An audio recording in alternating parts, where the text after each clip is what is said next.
ଜାଣିଛନ୍ତି ସାଙ୍ଗମାନେ ମୁଁ ଆଜି ଯାଇଥିଲି ମାନେ ମୋ ସାଙ୍ଗମାନଙ୍କୁ ଭେଟିବା ପାଇଁ। ହେଲେ ଆଜିକାଲି ତ ଦୁନିଆ ପୁରା ସ୍ୱାର୍ଥପର।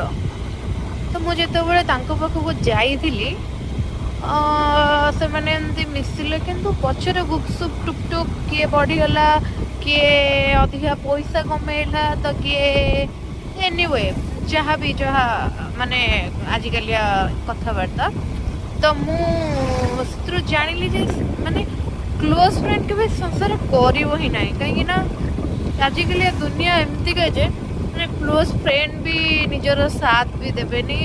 ସବୁବେଳେ ଆପଣ ଏକଲା ହିଁ କାମ କରନ୍ତୁ, କାରଣ ଆପଣ ଆସୁଛନ୍ତି ଏକଲା ଆଉ ଗଲାବେଳେ ଯେତେବେଳେ ଯିବେ ବି ସେତେବେଳେ ଏକଲା। ମାନେ କାହାକୁ ନାହିଁ ସାଙ୍ଗସାଥି, ବାପା ମା, ଭାଇ ଭଉଣୀ କି ଯାହାକୁ ବି ହେଉ କାହାକୁ ବି ଆପଣ ନେଇକି ସେଠୁ ଯାଇପାରିବେନି।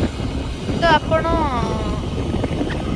ସେଇ ମାନେ ଭାବିକି ଆପଣ ଆପଣଙ୍କ ଲାଇଫରେ କେମିତି ବଞ୍ଚିବେ, କ'ଣ କରିବେ, ସେଇଟାକୁ ନେଇକି ଆପଣ ଭାବନ୍ତୁ।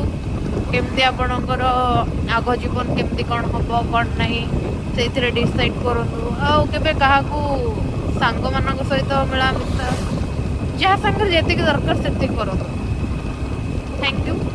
ଯଦି ମୋ କଥାଟି ଆପଣଙ୍କୁ ଭଲ ଲାଗିଥାଏ ତାହେଲେ ଆପଣ ମୋତେ କମେଣ୍ଟ ବକ୍ସରେ ୟେସ୍ ଲେଖିବେ ଆଉ ଜୟ ଜଗନ୍ନାଥ ଲେଖିବେ। ଜୟ ଜଗନ୍ନାଥ।